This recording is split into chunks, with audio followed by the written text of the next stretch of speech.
കോട്ടയം ജില്ലയിലെ കാനം പ്രദേശത്ത് നിന്ന് ഉത്ഭവിച്ച് വാഴൂർ, പള്ളിക്കത്തോട്, കൂരോപ്പട, അകലക്കുന്നം, കിടങ്ങൂർ, അയർക്കുന്നം എന്നീ പഞ്ചായത്തുകളിലൂടെ ഏതാണ്ട് 30 കിലോമീറ്ററുകൾ ഒഴുകി പുന്നത്തുറ കമ്പനിക്കടവിൽ വെച്ച് മീനച്ചിലാറ്റിൽ സംഗമിക്കുന്ന പന്നകം തോട് പ്രവാഹവീഥിയുടെ ഇരുകരകളിലുമുള്ള മനുഷ്യരുടെ ജീവിതത്തിൻ്റെ ഭാഗവും കാർഷിക പ്രവർത്തനങ്ങളുടെ ആധാരവുമായി നിലനിൽക്കുന്നു.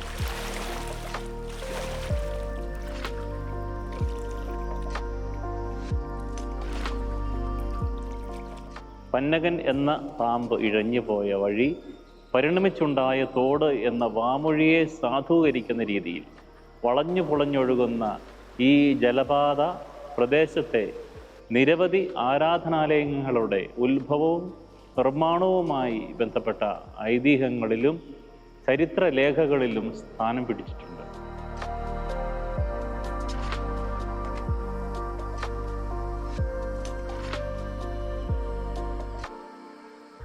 കോട്ടയം ജില്ലയുടെ ജലസമൃദ്ധിയുടെ പ്രതീകമായ മീനച്ചിലാറിൽ സംഗമിക്കുന്ന ഏറ്റവും വലിയ തോടായ പന്നകം പ്രവാഹവീഥിയുടെ സവിശേഷതകൾക്കനുസരിച്ച് പ്രദേശത്തിൻ്റെ സ്വാഭാവികത നഷ്ടപ്പെടുത്താതെ നാടിൻ്റെ ഭാഗമായിക്കൊണ്ട് നാടിൻ്റെ ആവശ്യങ്ങൾ നിറവേറ്റി ഒഴുകിക്കൊണ്ടിരിക്കുന്നു.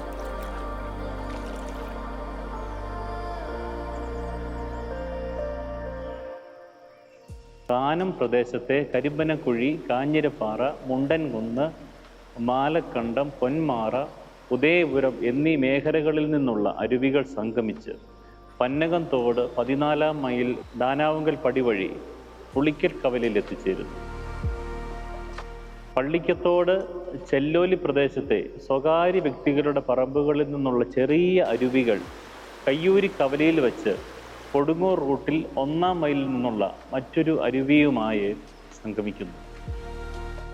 ഈ ജലപ്രവാഹം പള്ളിക്കത്തോട് പോലീസ് സ്റ്റേഷൻ കവലയിൽ വെച്ച് ആനിക്കാട് പള്ളിക്ക് സമീപത്തു നിന്ന് ഉത്ഭവിച്ച് ആനിക്കാട് ITIയുടെ മുൻവശത്തു കൂടി ഒഴുകി ആനിക്കാട് ശ്രീ ഭഗവതി ക്ഷേത്രത്തിൻ്റെ കിഴക്ക് ഭാഗത്തെത്തി പള്ളിക്കത്തോട് കവല വഴി ഒഴുകിയെത്തുന്ന മറ്റൊരു അരുവിയുമായി സംഗമിക്കുന്നു.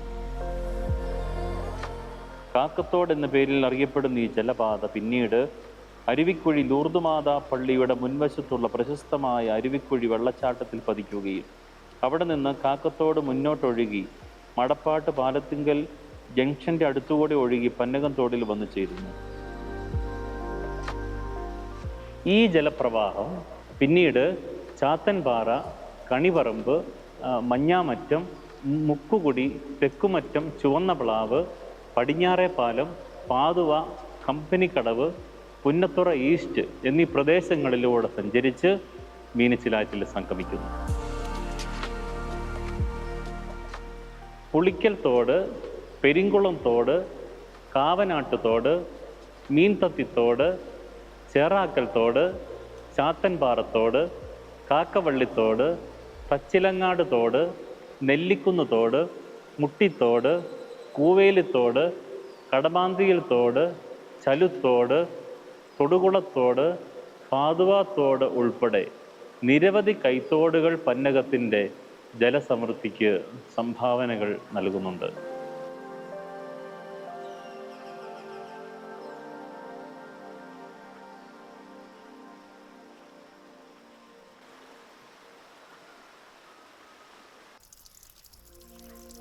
ഈ പന്നകത്തോടുമായിട്ട് എനിക്ക് 54 വർഷത്തെ പരിചയമുണ്ട്.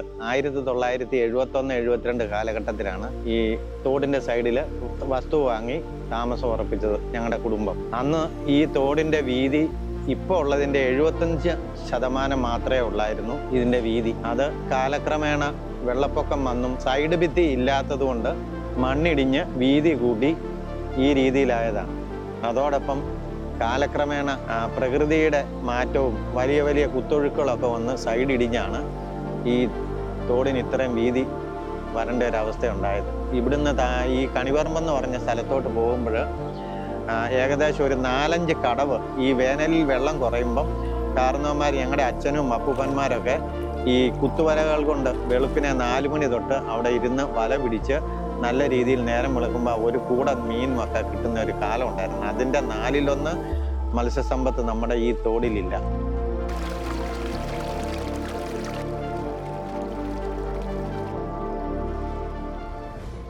പന്നകംതോട് ഇപ്പോൾ മാലിന്യത്തിൻ്റെ ഉറവിടമായി മാറിയിരിക്കുകയാണ്. പന്നകംതോട്ടിലേക്കാണ് ഇപ്പോൾ എല്ലാവരും കൊണ്ടുവന്ന് മാലിന്യം നിക്ഷേപിക്കുന്ന ഒരു സ്ഥലം, ഒരു മാലിന്യ നിക്ഷേപ സ്ഥലമായി പന്നകംതോട് മാറിക്കഴിഞ്ഞു. ഇപ്പോൾ സംഭവിക്കുന്നത് എന്താണെന്ന് ചോദിച്ചാൽ, ഈ റോഡ് സൈഡിലുള്ള ഭാഗത്തെല്ലാം കൊണ്ടുവന്ന് കോഴി വേസ്റ്റ്, ഇറച്ചിയുടെ വേസ്റ്റ്, മറ്റ് മീനിൻ്റെ മാലിന്യങ്ങൾ, അതുകൂടാതെ മറ്റുള്ള ബാർബർ ഷോപ്പിലെ മുടികൾ, അങ്ങനെ ഏതെല്ലാം തരത്തിലുള്ള മാലിന്യങ്ങളുണ്ടോ അതെല്ലാം ഈ തോട്ടിൽ കൊണ്ടുവന്ന് നിക്ഷേപിക്കുന്നുണ്ട്. അതുപോലെ തന്നെ ഈ തോടിൻ്റെ സൈഡിൽ 4 പഞ്ചായത്തിലൂടെയാണ് ഈ തോട് കടന്നു വരുന്നത്. ഈ 2 സൈഡിലൂടെ കൈത്തോടുകൾ വരുന്നുണ്ട്. ഈ കൈത്തോടുകളെല്ലാം മാലിന്യ കേന്ദ്രമാണ്. അവിടുന്ന് ഒഴുകി വരുന്നതെല്ലാം മാലിന്യങ്ങളാണ്. അതുപോലെ തന്നെ വീടുകളിൽ നിന്ന് വരുന്ന വേസ്റ്റ്, വ്യവസായങ്ങളുടെ വേസ്റ്റ്, അതല്ലാതെയുള്ള വേസ്റ്റുകൾ, ഇതെല്ലാം ഈ തോട്ടിലേക്കാണ് വന്നു ചേരുന്നത്.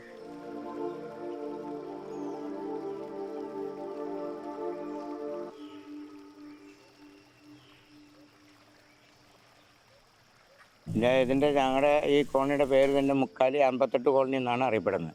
58 കോളനി ഞാൻ ഇതിനകത്ത് വന്നിട്ട് 30 വർഷത്തിന് മുകളിലായി. ഈ 30 വർഷത്തിന് മുകളിലായെങ്കിൽ പോലും ഈ 30 വർഷം കൊണ്ട് ഞങ്ങൾ ഈ കിടന്ന ജനങ്ങളെല്ലാം അനുഭവിക്കുന്ന ഈ ഒരു സംഭവം മാത്രമേ ഉള്ളൂ. കാരണം എന്ന് വെച്ചാൽ വെള്ളമില്ല എന്നുള്ളൊരു സംഭവമാണ് അന്നും ഇന്ന് വരെ അനുഭവിക്കുന്നത് ഈ 30 വർഷം കൊണ്ട്. അപ്പോൾ ഞങ്ങൾക്ക് അത്യാവശ്യം എന്താണെന്ന് വെച്ചാൽ, ഞങ്ങൾക്ക് ഇതിനകത്ത് 2 പൈപ്പ് കിട്ടുവാണെങ്കിലോ അല്ലെങ്കിൽ പോലെ ഗവൺമെൻറ് അങ്ങനെ ഒരു സംവിധാനം ചെയ്യുവാണെങ്കിൽ ഇവിടെയുള്ള ജനങ്ങൾക്ക് അതൊരു വലിയൊരു അനുഗ്രഹമായിരിക്കും. കാരണം 10-100 വീടിന് മുകളിലുണ്ട്. ഇതിനകത്ത് തന്നെ 78 വീടുണ്ട്. ഇപ്പോൾ എൻ്റെ മുറ്റത്ത് കിണറുണ്ട്. എൻ്റെ മുറ്റത്ത് കിണറുണ്ടെന്ന് പറഞ്ഞിട്ട് കാര്യമില്ല. അത് 3 മാസത്തേക്ക് വെള്ളമില്ല. കിണറുണ്ടെന്നുള്ളത് മാത്രമേ ഉള്ളൂ. ഞങ്ങൾ വെള്ളം കൊണ്ടുവന്ന് കിണറ്റിലേക്ക് അടുപ്പിക്കണം. ഇതാണ് സ്ഥിതി ഇവിടുത്തെ. ഇപ്പോൾ നമുക്കൊരു ഗസ്റ്റ് വന്ന് കൊണ്ടുവരും. ഈ സമയത്തൊക്കെ ഒരു ഗസ്റ്റ് വന്ന് പോയിട്ടുണ്ടെങ്കിൽ തീർന്ന പരിപാടി. ഈ പന്നകംതോട് പറ്റും. പന്നകംതോട് പറ്റും. ഒരു 3 മാസത്തേക്ക് പന്നകംതോട് പറ്റും. അത് പറ്റിക്കഴിഞ്ഞ് ഒരു 3-4 മാസത്തേക്ക് വെള്ളമില്ല. പിന്നെ ആൾക്കാർ അവിടെ ഇവിടെങ്ങളിൽ തോട്ടിൽ കൂടെ കുഴി കുത്തി ഒരു പോലെ ഉണ്ടാക്കി വെച്ചിട്ടാണ് ഈ കുളിയും ജപവും എല്ലാം നടത്തുന്നത്. ഒരു ബക്കറ്റ് വെള്ളം കോരി കഴിഞ്ഞാൽ പിന്നെ അത് വരുന്നോടം വരെ നോക്കി നിൽക്കണം. ഈ ഒരു സ്ഥിതിയാണ് നമ്മുടെ ഈ ഭാഗത്തുള്ളത്. ഒരുപാട് ആൾക്കാർ വെള്ളത്തിന് വേണ്ടി ഒത്തിരി ഭാരപ്പെടുന്ന ആൾക്കാരുണ്ട് ഇവിടെ. അപ്പോൾ ഇതിനൊരു മാറ്റം വരുത്തുവാണെങ്കിൽ വലിയൊരു ഉപകാരമായിരിക്കും.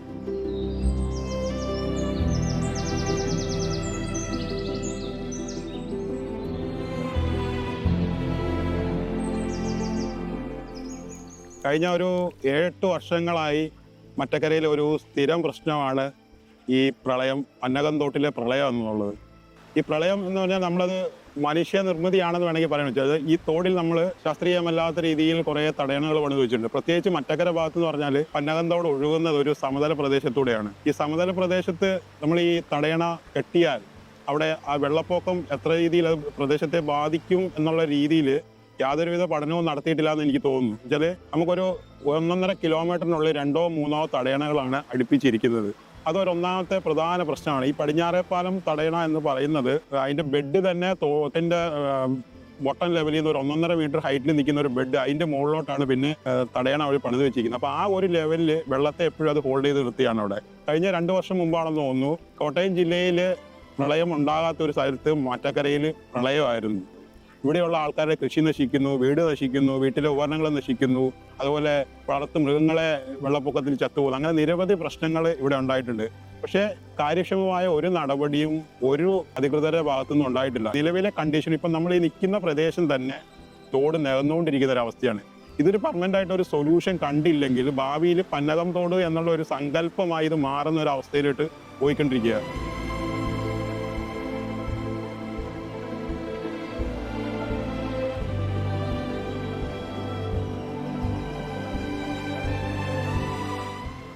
ഈ മറ്റക്കരയിൽ അടിക്കടി ഉണ്ടാകുന്ന വെള്ളപ്പൊക്കത്തിന് ശാശ്വത പരിഹാരം കാണണമെന്ന് ആവശ്യപ്പെട്ടുകൊണ്ട് നിരവധി തവണ പരാതിപ്പെടുകയും വേണ്ടപ്പെട്ട ഉദ്യോഗസ്ഥരുടെ മുമ്പിൽ പരാതിപ്പെടുകയൊക്കെ ചെയ്തു. പക്ഷേ ആ വെള്ളപ്പൊക്കത്തെ പരാതിയുടെ അടിസ്ഥാനത്തിൽ ഒരു പ്രാവശ്യം വന്ന് നമ്മുടെ പാലം പൊളിച്ചു. താഴെ ഒരു പാലമുണ്ട്, 55 വർഷം മുമ്പുള്ള പാലമാണ് താഴത്തത്. ഈ പാലം എന്ന് പറയുന്നത് 1982 പണിതാണ്. പക്ഷെ ആ പാലത്തിൻ്റെ അടിത്തറ ഉള്ളതുകൊണ്ട് മാത്രമാണ് ഇപ്പോൾ ഈ പാലം പിടിച്ചു നിൽക്കുന്നത് തന്നെ. ഈ പാലം തകർന്ന് തരിപ്പണമായിരിക്കും, അടിയൊക്കെ തെളിഞ്ഞു വല്ലാതെ കമ്പി ദ്രവിച്ചു കിടക്കുന്നു. ഇതൊരു പാലമല്ല, ചപ്പാത്താണ്.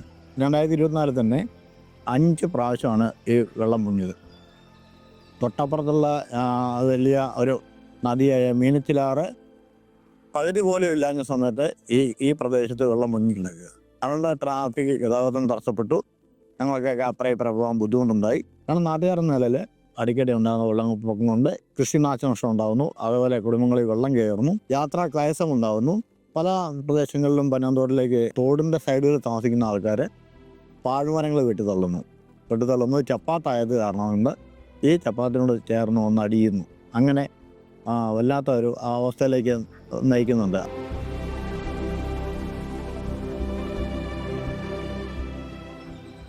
ലക്ഷത്തിൻ്റെ ഒരു എസ്റ്റിമേറ്റാണ് മൈനർ ഇറിഗേഷൻ്റെ പാമ്പാടി ഡിവിഷൻകാർ വന്ന് എടുത്തിരിക്കുന്നത്.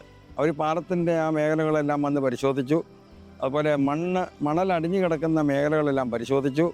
അങ്ങനെ പരിശോധിച്ച ശേഷം അത് മാറ്റം ചെയ്യുവാനും ആ പാടത്തിൻ്റെ അവിടെ രൂക്ഷമായി നിൽക്കുന്ന വീടിടിച്ചിൽ ഒഴിവാക്കുവാനായിട്ട് അവിടെ കല്ല് കെട്ടുന്നതിന് വേണ്ടി ഉള്ള ഫണ്ടും അതുപോലെ തന്നെ താഴെയുള്ള ചെക്ക് ഡാം ഒന്ന് പൊളിച്ച് വെള്ളം നല്ല രീതിയിൽ താഴേക്ക് ഒഴുകിപ്പോകുന്നതിന് വേണ്ടിയുള്ള കാര്യത്തിന് കൂടിയാണ്. പല തോടിൻ്റെ മൊത്തത്തിൽ അകലക്കുന്ന പഞ്ചായത്തുമായിട്ട് ബന്ധപ്പെട്ട മേഖലകളിൽ മണൽ മണലിങ്ങനെ കൂടിക്കിടക്കുന്നിടത്ത് ചെന്ന് അവിടുത്തെ മണലുകളെല്ലാം കരയ്ക്ക് കയറ്റുന്ന ഒരു സംവിധാനത്തിന് വേണ്ടിയാണ് ഈ തുക.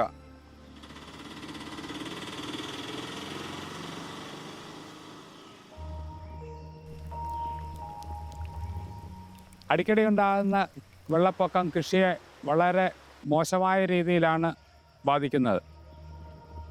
തോട്ടിൽ ഒഴുകിയെത്തുന്ന മാലിന്യങ്ങളും കാലാകാലങ്ങളിൽ നീക്കം ചെയ്യുകയും തോട്ടിലേക്ക് കിടക്കുന്ന പാഴ്മരങ്ങൾ നീക്കം ചെയ്യുകയും മണൽ വാരുന്നതിന് ഒരു നടപടി ചെയ്തു കഴിഞ്ഞാൽ ഒരു പരിധിവരെ തോട്ടിലെ വെള്ളമൊഴുക്കിന് ഒരു പരിഹാരം ഉണ്ടാവും.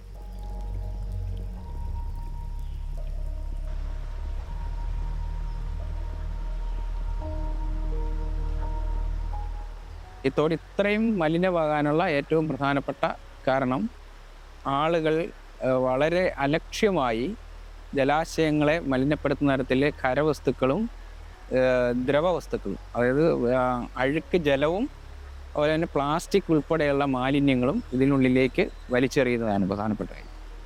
ഒരു മഴക്കാലം ആകുമ്പോഴേക്കും പാലങ്ങളുടെയൊക്കെ തൂണുകളിൽ ധാരാളം പ്ലാസ്റ്റിക് മാലിന്യങ്ങൾ കുന്നുകൂടുന്നത് കാണും.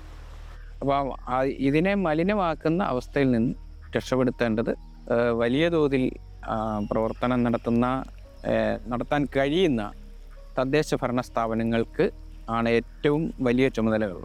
1986 പരിസ്ഥിതി സംരക്ഷണ നിയമവും അതുപോലെ തന്നെ ഖരമാലിന്യ പരിപാലന ചട്ടങ്ങളും ഒക്കെ അനുസരിച്ച് 5 വർഷം വരെ തടവും 1 ലക്ഷം രൂപ മുതൽ 2 ലക്ഷം രൂപ വരെ പിഴയും ശിക്ഷിക്കാവുന്ന കുറ്റമായിട്ടും കർശനമായ നടപടികൾ ചിലയിടങ്ങളിലെങ്കിലും എടുക്കാൻ തദ്ദേശ ഭരണ സ്ഥാപനങ്ങൾ തയ്യാറായാൽ തന്നെ ഈ തോട് ഇന്നത്തെ അവസ്ഥയിൽ നിന്ന്, ഇതിനെ മലിനീകരിക്കപ്പെട്ട് കിടക്കുന്ന അവസ്ഥയിൽ നിന്ന് ഇതിനെ മാറ്റിയെടുക്കാനാവും.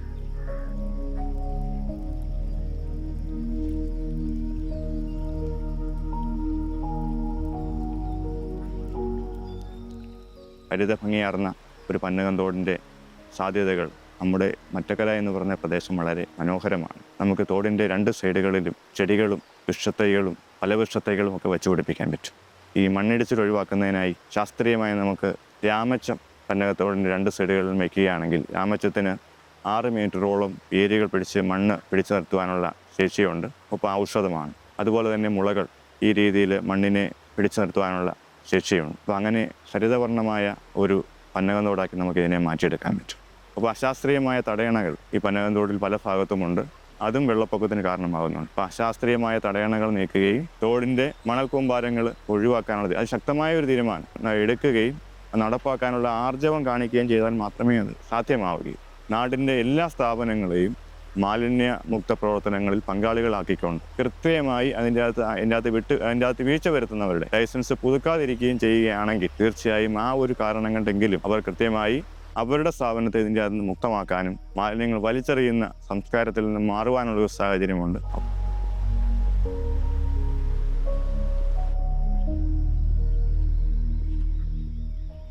പന്നകന്തോട് 10-ൽ കൂടുതൽ കുടിവെള്ള പദ്ധതികളുടെ ശുദ്ധജല സ്രോതസ്സാണ്. അതുകൊണ്ട് തന്നെ അവിടെ വെള്ളം സംഭരിക്കുക എന്നതും അനിവാര്യമായ ഘടകമാണ്. വേനൽക്കാലത്ത് ഇവിടെ തടയണ കെട്ടി ഉണ്ടാക്കുന്ന വെള്ളം കുടിവെള്ളമായിട്ട് ഈ കുടിവെള്ള പദ്ധതികൾ ഉപയോഗിക്കുകയും നാട്ടുകാർക്ക് വിതരണം ചെയ്യുകയും ചെയ്യുന്നുണ്ട്.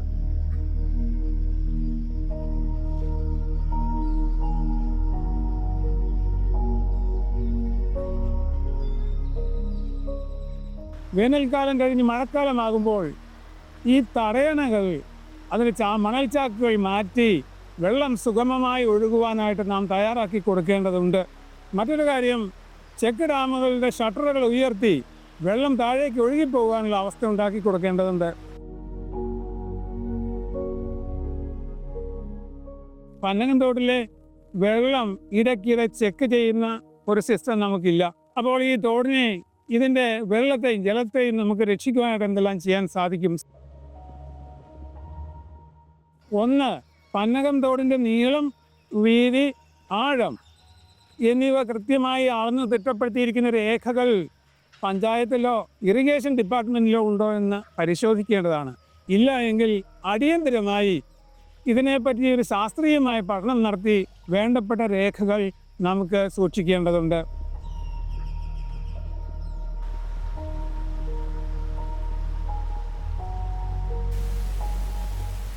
രണ്ട്, ഇതിൻ്റെ വൃഷ്ടിപ്രദേശത്ത്, അതായത് മഴ ലഭിക്കുന്ന പ്രദേശങ്ങളിൽ ഓരോ വർഷവും എന്തുമാത്രം മഴ ലഭിക്കുന്നുണ്ട് എന്നുള്ള മാപിനി അല്ലെങ്കിൽ അത് അളക്കുവാനുള്ള ഒരു സിസ്റ്റം നമുക്ക് ഇപ്പോൾ ഇല്ല എന്നാണ് ഞാൻ മനസ്സിലാക്കുന്നത്. അങ്ങനെയുള്ള ഒരു സിസ്റ്റം സ്ഥാപിക്കുകയും ശാസ്ത്രീയമായി അതേക്കുറിച്ച് പഠനം നടത്തി മഴക്കാലത്ത് അവിടെ സംഭരിക്കപ്പെടുന്ന ജലത്തിൻ്റെ അളവ്, അവിടെ ഉയരുന്ന ജലനിരപ്പ്, അതിൻ്റെ അവിടെ നിന്ന് ഒഴുകിപ്പോകുന്ന വെള്ളത്തിൻ്റെ അളവ് എന്നിവ ശാസ്ത്രീയമായി പഠിച്ച് രേഖപ്പെടുത്തി വയ്ക്കേണ്ടതാണ്. നമ്മുടെ തോട്ടിൽ അടിഞ്ഞുകൂടുന്ന മാലിന്യങ്ങൾ സമയാസമയങ്ങളിൽ വാരി മാറ്റേണ്ട ഉത്തരവാദിത്വം ഇവിടുത്തെ പഞ്ചായത്തിനും ഇവിടുത്തെ ഇറിഗേഷൻ ഡിപ്പാർട്ട്മെൻറ്റിനുമുണ്ട്. അവർ ആ കൃത്യമായിട്ട് നിർവഹിക്കേണ്ടതാണ്. പന്നകംതോട്ടിൽ അടിഞ്ഞുകൂടുന്ന മണൽ കാലാകാലങ്ങളിൽ വാരി മാറ്റുകയും അത് ജനങ്ങൾക്ക് വിവിധ ആവശ്യങ്ങൾക്കായി കൊടുക്കുകയും ചെയ്യാവുന്നതാണ്. അതിന് സർക്കാർ മുൻകൈ എടുത്താൽ തോടിൻ്റെ ആഴം നമുക്ക് കൃത്യമായിട്ട് സംരക്ഷിക്കാൻ സാധിക്കും.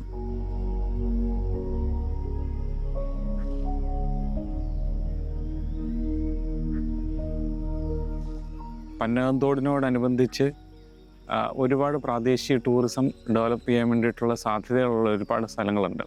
അരുവിക്കുഴി വെള്ളച്ചാട്ടം, അത് പ്രാദേശികമായിട്ടുള്ളൊരു ടൂറിസം ഡെവലപ്മെൻറ്റ് ഭാഗമായിട്ട് ഒരുപാട് സ്ത്രീകൾക്ക് ചെറിയ ചെറിയ ഷോപ്പുകളും അങ്ങനെയുള്ള ഒരുപാട് അവരുടെ ജീവിത നിലവാരം വലുതാക്കാൻ വേണ്ടിയിട്ടും ഉയർത്താൻ വേണ്ടിയിട്ടുള്ള ഒരുപാട് കാര്യങ്ങൾ നമുക്ക് ചെയ്യാൻ പറ്റും. ഒരു മഴക്കാലത്തും അല്ലാത്ത സമയത്ത് നല്ല വെള്ളച്ചാട്ടമുള്ളൊരു സ്ഥലമാണ് ഈ അരുവിക്കുഴി എന്ന് പറയുന്നത്. അതിന് സമീപത്ത് തന്നെ ചാത്തൻപാറ എന്ന് പറയുന്നൊരു സ്പോട്ടുണ്ട് ടൂറിസം. അത് പ്രാദേശികമായിട്ട് ആൾക്കാരെല്ലാവരും കൂടി ചേർന്നുകൊണ്ട് വികസിപ്പിച്ചിട്ടുള്ളൊരു സ്ഥലമാണ്. അതിൽ ചെടികളും പൂക്കളും ഒക്കെ വെച്ചിട്ട് വളരെ ഭംഗിയായിട്ട്, ഇപ്പം വൈകുന്നേരങ്ങളിലൊക്കെ നടക്കാൻ വരുന്ന ആൾക്കാർക്ക് അതുപോലെ ഒരു നടക്കാൻ വേണ്ടിയിട്ട് നടപ്പാതയൊക്കെ ചെയ്യുവാണെങ്കിൽ ഒരുപാട് പേര് രാവിലെയും അതുപോലെ വൈകുന്നേരങ്ങളിലൊക്കെ നടക്കാൻ വരികയും ഫാമിലിയായിട്ട് ഗാദറിങ്ങും മറ്റു കാര്യങ്ങളൊക്കെ ചെയ്യാൻ വേണ്ടിയിട്ടുള്ളൊരു നല്ലൊരു സ്ഥലമാണ്. മറ്റക്കരപ്പാടത്ത് ടൂറിസത്തിന് ഭയങ്കര ഒരു സാധ്യതയുള്ളൊരു സ്ഥലം തന്നെയാണ്. അപ്പം പാടവുമായി ബന്ധപ്പെട്ട് തന്നെ 7 ഏക്കറോളം സ്ഥലം വെറുതെ ചതുപ്പ് പിടിച്ച് കിടക്കുന്നൊരു സ്ഥലമുണ്ട്. അവിടുത്തെ മണ്ണൊക്കെ മാറ്റി, ചെളിയും മണ്ണും ഒക്കെ മാറ്റിയിട്ട് പ്രാദേശികമായ ടൂറിസത്തിന് ഞാൻ ഉദ്ദേശിക്കുന്നത് ചെറിയ പെഡൽ ബോട്ടുകൾ അങ്ങനെയുള്ള കാര്യങ്ങളൊക്കെ ചെയ്യാൻ പറ്റുവാണെങ്കിൽ ഒരുപാട് പേർക്ക് ഒരു തൊഴിൽ സംരംഭകരുടെ ആവും. അതുപോലെ സ്ത്രീകൾക്കും എല്ലാവർക്കും അവരുടെ ഒരു ജീവിത നിലവാരം മെച്ചപ്പെടുത്താനൊക്കെ സാധിക്കും. കമ്പനിക്കടവ് എന്ന് പറയുന്ന സ്ഥലത്താണ് പന്നകംതോട് എത്തിച്ചേർന്നത്. ഈ കമ്പനിക്കടവ് ഭാഗത്ത് നിന്ന് ചെറിയ ബോട്ട് സർവീസുകളൊക്കെ ആരംഭിക്കുകയാണെങ്കിൽ, ചെറിയ വള്ളങ്ങൾ, ചെറിയ ബോട്ടുകൾ, അപ്പോൾ അത്തരം കാര്യങ്ങളൊക്കെ ചെയ്യുകയാണെങ്കിൽ അവിടെയുള്ള ആൾക്കാർക്കും കൂടെ ഒരു തൊഴിൽ കണ്ടെത്താനുള്ള ഒരു മാർഗം കൂടിയാവും. അങ്ങനെ ഒരു പന്നകംതോടിൻ്റെ പൂർണ്ണമായ എല്ലാ സ്ഥലത്തും ഈ ടൂറിസം ഡെവലപ്പ് ചെയ്യാൻ വേണ്ടിയിട്ടുള്ള ഒരു സാധ്യതകളുണ്ട്. അത് പ്രയോജനപ്പെടുത്തി കഴിഞ്ഞാൽ നമുക്ക് മുമ്പോട്ട് ഒരു അവിടുത്തെ ജനങ്ങളുടെ, സാധാരണ ജനങ്ങളുടെ ഒരു സാമ്പത്തികമായ മുന്നേറ്റത്തിനും കൂടെ ഈ പന്നകംതോട് ഒരു കാരണമായി തീരും.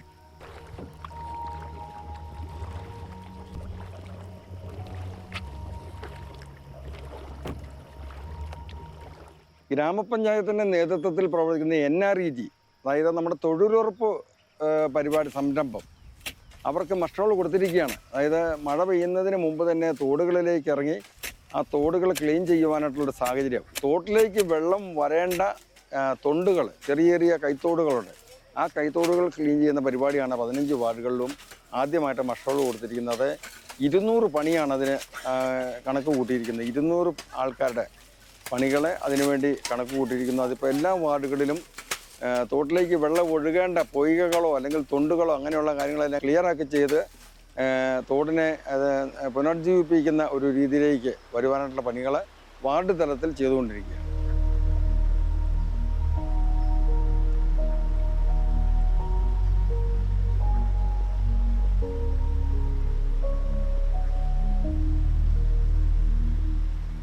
പടിഞ്ഞാറേപ്പാലം ചുവന്നളാപാലം അടിക്കടിക്ക് വെള്ളപ്പൊക്കം ഉണ്ടാകുന്ന ഒരു പ്രദേശമാണ്. എങ്കിലും ഇവിടെ ഇപ്പം മണ്ണുകളെല്ലാം അടിഞ്ഞുകൂടി കല്ലുകളെല്ലാം ഇരിക്കുന്നതുകൊണ്ടാണ് അടിക്കടിയുള്ള വെള്ളപ്പൊക്കം ഉണ്ടാകുന്നത്. എപ്പോഴും പടിഞ്ഞാറേപ്പാലം ചുവന്നളാവും വെള്ളം കയറുന്ന ഒരവസ്ഥയാണ്. ആ 2 പാലം പുതുക്കി പണിയാനായിട്ട് നമ്മൾ നവകേരള സദസ്സിൽ അപേക്ഷ കൊടുക്കുകയും അതനുസരിച്ച് അവിടെ വന്ന് പ്ലാനൊക്കെ തയ്യാറാക്കി പോയിട്ടുണ്ട്.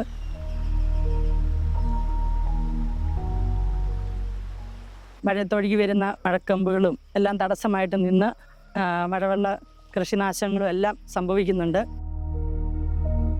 അങ്ങനെ ഞങ്ങൾ ഇറിഗേഷനും വില്ലേജ് ഓഫീസും എല്ലാം ലെറ്റർ കൊടുക്കുകയും അതനുസരിച്ചൊരു കമ്മിറ്റി രൂപീകരിക്കുകയും ചെയ്തു. അതിന് നമ്മുടെ മുൻ വൈസ് ബെന്നി വടക്കേടത്തിനെയും വികസനകാര്യ സ്റ്റാൻഡിംഗ് കമ്മിറ്റി ശ്രീലത ജയനെയും ചുമതലപ്പെടുത്തിയിട്ടുണ്ട്. അതിൻ്റെ നടപടികളെയും ആയിട്ട് മുന്നോട്ട് പോകുന്നു. ഇറിഗേഷനുമായിട്ട് വീണ്ടും ഒരു ഡേറ്റ് നമ്മൾ ചോദിച്ചിട്ടുണ്ട്. അത് കിട്ടിയില്ല. അത് കിട്ടിയാൽ ഉടനെ ആ സമിതിയും കൂടുന്നതാണ്.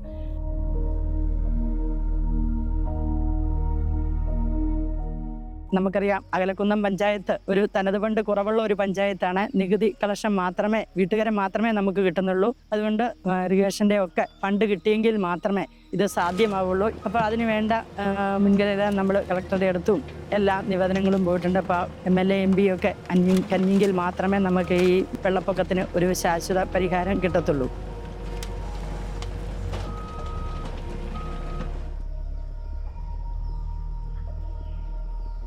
ഈ പുഴയുടെ സംരക്ഷണം ഈ നാടിൻ്റെ ഭാഗമാണ്. വരും തലമുറയുടെ സംരക്ഷണമാണ്. ഭാവി തലമുറയ്ക്ക് ആസ്വദിക്കുന്നതിനും പ്രയോജനപ്പെടുത്തുന്നതിനും മനോഹരമായ ഈ പുഴയെ നമുക്ക് സംരക്ഷിക്കാം.